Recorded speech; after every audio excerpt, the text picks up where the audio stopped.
뭐 아시는 대로 지난 7월 27일 남북 이 통신 연락선이 17개월 만에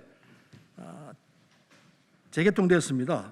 그래서 그야말로 얼어붙었던 남북 관계 또 북미 관계가 새로운 방향으로 평화를 유지할 수 있는 상황으로 갈 수 있게 되었다는 사실, 참 반가운 소식이었습니다. 그래서 이제 중요한 시기를 맞고 있기 때문에 이 상황을 남북 평화 프로세스가 재가동될 수 있도록 만드는 계기가 되어야 한다.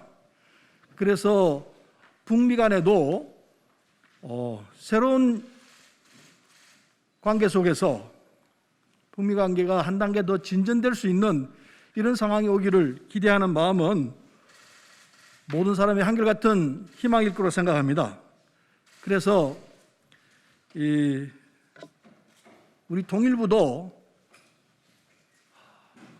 지난 이 남북 통신선 연결을 계기로 해서 지금 진행될 예정인 한미 군사연합훈련을 연기하는 것이 좋겠다는 이런 내용의 이 발표가 있었습니다. 통일부로서는 마땅히 취해야 할 바람직한 선택을 했다 이렇게 생각을 합니다. 그러나 한편으로서는 국민의힘 당과 그리고 국민 일각에서 이건 김정은 남매에 끌려다닌 것 아니냐 이런 또 반론도 있습니다. 그러나 저희들은 그게 아니고 남북관계를 평화롭게 이끌기 위해서는 지금 이 상황에서 미국과의 군사연합훈련을 중단하는 것이 옳겠다 이런 판단하에 보시는 대로 여야 국회의원 74명이 함께 공동의 성명을 내도록 했습니다. 그래서 오늘 참석은 7분이 했습니다마는 저희들 뒤에는 74명의 의원들이 함께하고 있다는 사실, 이건 말씀을 드리면서 오늘의 공동 성명을 낭독해 올리도록 하겠습니다. 그러면 준비한 순서대로 낭독을 해주시면 고맙겠습니다.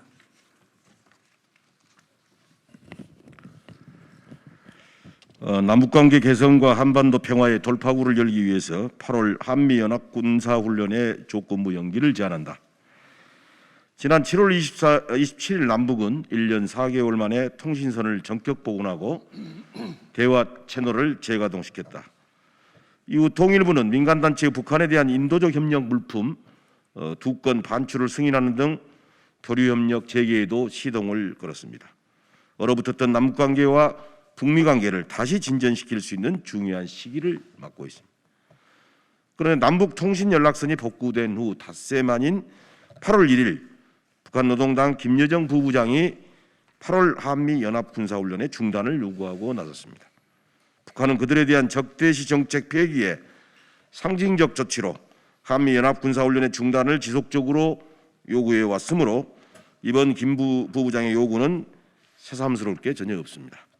다만 북한이 통신선 복원 이후에 한미 연합 군사훈련을 거론한 것은 그들 역시 대화 재개를 바라고 있고 또 이를 위한 대내외적 명분이 필요함을 피력한 것으로 보입니다.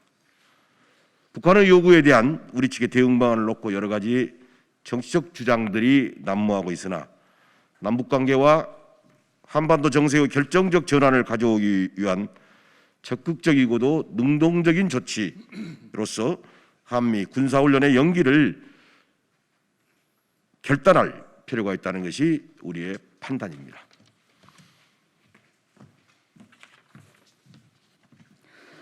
그동안 한국과 미국은 코로나19 위기와 한반도 정세 등을 감안해 대규모 실기동 군사훈련 대신 제한적인 연합지휘소훈련을 실시해왔다. 한미의 이런 절제된 대응은 한반도 정세를 안정적으로 관리하는 데 이바지했으며 어쩌면 남북 통신 연락선 복원도 크게 보아 그 결과의 일환이라고 평가할 수 있을 것이다.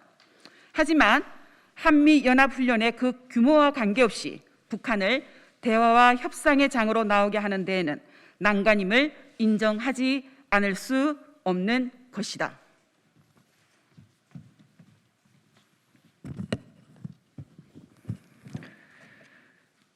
이에 우리는 한미 양국이 북한으로 하여금 남북관계 개선과 한반도 평화를 위한 협상에 나올 것을 조건으로 8월에 실시할 예정인 한미 연합 군사훈련을 연기하는 방안을 적극 검토하여 결단해 줄 것을 제안한다.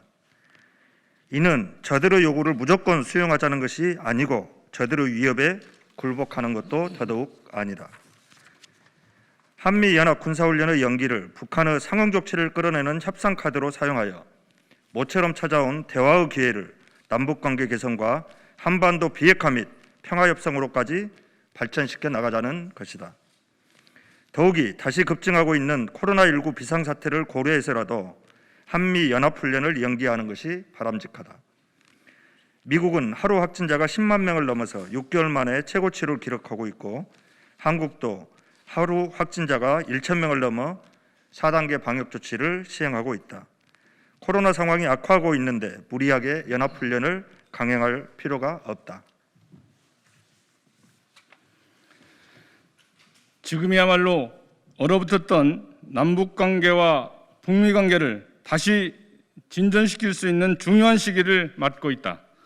현 국면을 한반도 평화 프로세스의 새로운 출발점으로 만들어야 한다. 북한 역시 통신선 복원이 단절의 국면에서 대화의 국면으로 넘어가는 매우 중요한 전환이라는 점을 분명히 인정하고 있다. 정부는 남북 통신연락선 복구를 통해 열리고 있는 남북관계 개선과 한반도 평화의 기회를 놓치지 않도록 모든 옵션과 가능성을 놓고 마지막 순간까지 미국과 소통해 줄 것을 요청한다. 무엇보다 한미연합 군사훈련의 조건부 연기는 비핵화 협상의 신호탄을 다시 쏘아 올릴 수 있는 가장 강력한 카드라는 사실을 유념하여 일대 용단을 내려줄 것을 촉구한다. 2021년 8월 5일 대한민국 국회 74명 일동. 제가 한마디만 좀 보탤까요? 네, 유기용 의원입니다. 남북관계 그리고 북미 관계에 있어서 결정적으로 중요한 시기를 앞두고 있다고 생각합니다. 한미연합훈련 지금까지도 해왔고 또 해야 마땅하지만 지금 굉장히 중요한 결정적 시기라는 생각입니다. 바이든 정권 초기에 북미 관계 개선 의지를 분명히 밝혔고 그리고 북이 통신선 연결에 합의함으로써 혹은 먼저 제안함으로써 북 역시 그런 의지를 천명했다고 봅니다. 또 한 가지 중요한 변수가 될 것이 프란치스코 교황님의 평양 방문 계획과 관련이 있습니다. 지금 프란치스코 교황께서는 이미 오래전부터 그런 계획을 의사를 밝혀 오셨고 그리고 이번 문재인 대통령과 프란치스코 교황이 만나서 그 계획이 구체화될 가능성이 있다고 봅니다. 만약에 프란치스코 교황의 평양 방문이 성사돼서 평양의 장충동 성당에서 프란치스코 교황이 미사를 집전하는 그런 모양이 전 세계에 타전이 되면 남북관계, 북미관계 개선도 큰 진전을 이룰 수 있는 결정적 계기가 마련될 수 있다는 점을 말씀드리겠습니다. 휴가 철이기도 하고 또 의원님들도 지역구 활동에 전념하고 있는 상황이어서 많은 의원님들과 원활하게 소통은 하지 못했습니다만 지난 7월 1일 1차 한미 연합 군사훈련의 연기를 주장했던 성명에 76분의 국회의원이 동참했고 이번에는 모두 74분의 국회의원이 동참했다는 말씀을 드립니다. 모쪼록 이번 성명을 계기로 해서 우리 정부가 남북 간의 대화와 또 북미 간의 대화를 만들어내는 일대 전기를 꼭 좀 가져와 주기를 소망합니다. 감사합니다. 네, 수고하셨습니다.